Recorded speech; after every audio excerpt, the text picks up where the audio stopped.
ரீசெண்டா எனக்கு தெரிஞ்ச ஒருத்தவங்களுக்கு ஃபர்ஸ்ட் பேபி பிறந்து 5 இயர்ஸ் ஆயிடுச்சுன்னு, இன்னும் செகண்ட் பேபி இல்லைன்னு அவங்க ரிலேட்டிவ்ஸ்லாம் அவங்கள அந்த ஹாஸ்பிட்டல் போ, இந்த செக்அப் பண்ணு, அந்த கோயிலுக்கு போ, பரிகாரம் பண்ணு, அப்படி இப்படி சொல்லி அவங்கள பண்ண டார்ச்சர்ல அவங்க ஒரு கட்டத்துல சூசைட் பண்ற அளவுக்கு போயிட்டாங்க.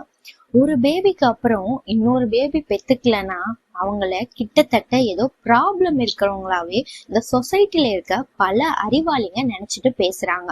ஒருத்தவங்களுக்கு மேரேஜ் ஆனதும் அந்த லைஃப கொஞ்சம் டேஸ் என்ஜாய் பண்ண விடாம பாக்குறவங்க எல்லாம் அந்த கப்பல, என்ன இன்னும் குட் நியூஸ் இல்லையா, உனக்கு அப்புறம் மேரேஜ் ஆனவங்க எல்லாம் பிரெக்னென்ட் ஆயிட்டாங்கன்னு சொல்லி அவங்கள ஸ்ட்ரெஸ் பண்ண வேண்டியது.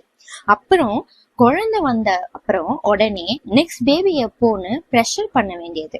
இப்படி பேசுற யாரும் அச்சோ குழந்தைய வச்சுட்டு கஷ்டப்படுறாங்களே தனியான்னு பாத்துக்க வக்கு இல்லைனாலும் வாய் கிழிய நம்மளை பத்தி பின்னாடி தப்பா பேசுறவங்க தான் நிறைய பேர் இருக்காங்க. இப்போலாம் நியூஸ்ல அதிகமா வர்றது, டெலிவரி ஆகி கொஞ்ச டேஸ்ல அந்த அம்மா தன்னோட பேபிய மேல இருந்து கீழே போட்டுட்டாங்க, டப்ல போட்டு கொன்னுட்டாங்க. போஸ்ட்மார்ட்டம் டிப்ரெஷன் ரொம்ப மோசமானதுங்க. அந்த பொண்ணு தன்னோட குழந்தைய பாத்துக்கிறான்னா அவளை கண்டிப்பா அவளோட ஃபேமிலி நல்லா பாத்துக்கணும். தென் அந்த பேபிய பெத்த அம்மா அப்பாக்கு தெரியும் தன்னோட பேபிக்கு என்ன கொடுக்கணும், கொடுக்க கூடாது, எப்படி வளர்க்கணும்னு. அதுலயும் யாருமே இன்வால்வ் ஆகி அதுல ஒரு குறை கண்டுபிடிக்காதீங்க. இப்போ இருக்க ஒரு பேபியே 10 பேபிஸ்க்கு சமமான சேட்டெல்லாம் கரெக்டா பண்றாங்க. அத சமாளிக்கவே முடியாம திணறி போயிருக்க டைம். இந்த சும்மா வேடிக்கை பாக்குறவங்க வாய் சும்மா இல்லாம எதுனா பேச வேண்டியது.